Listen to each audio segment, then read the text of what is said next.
បុរសម្នាក់បានដើរកាត់តាមជំរំដំរីមួយហើយគាត់បានកត់សម្គាល់ឃើញថាសត្វដំរីទាំងនោះមិនត្រូវបានគេដាក់ក្នុងទ្រុងឬចំណងច្រវាក់ឡើយអ្វីដែលឃាត់ឃាំងពួកវាមិនឲ្យរត់ចេញពីជំរំនោះបានគឺគ្រាន់តែជាខ្សែចំណងតូចមួយដែលចងជាប់នឹងជើងម្ខាងរបស់ពួកវាប៉ុណ្ណោះ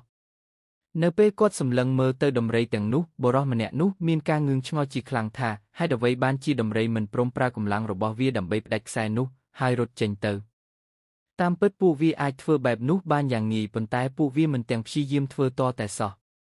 ដោយសារតែការចង់ដឹងចង់ឃើញគាត់ក៏បានសួរទៅអ្នកបង្ហាត់ដំរីដែលនៅក្បែរនោះថាហេតុអ្វីបានជាសត្វដំរីទាំងនោះគ្រាន់តែឈរនៅទីនោះដោយមិនដែលព្យាយាមរត់គេចខ្លួនអញ្ចឹង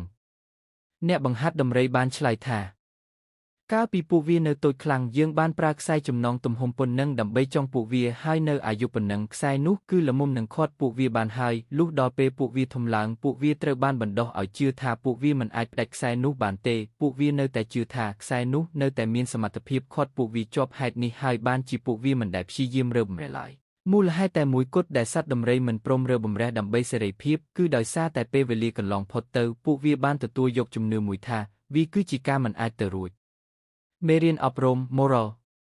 មិនថាពិភពលោកព្យាយាមបង្អាក់ដំណើរអ្នកខ្លាំងប៉ុណ្ណានោះទេចូលរក្សានៅជំនឿជានិច្ចថាអ្វីដែលអ្នកចង់សម្រេចបានគឺអាចទៅរួចការជឿជាក់ថាអ្នកអាចទទួលបានជោគជ័យគឺជាជំហានដ៏សំខាន់បំផុតក្នុងការឈានទៅរកភាពជោគជ័យពិតប្រាកដ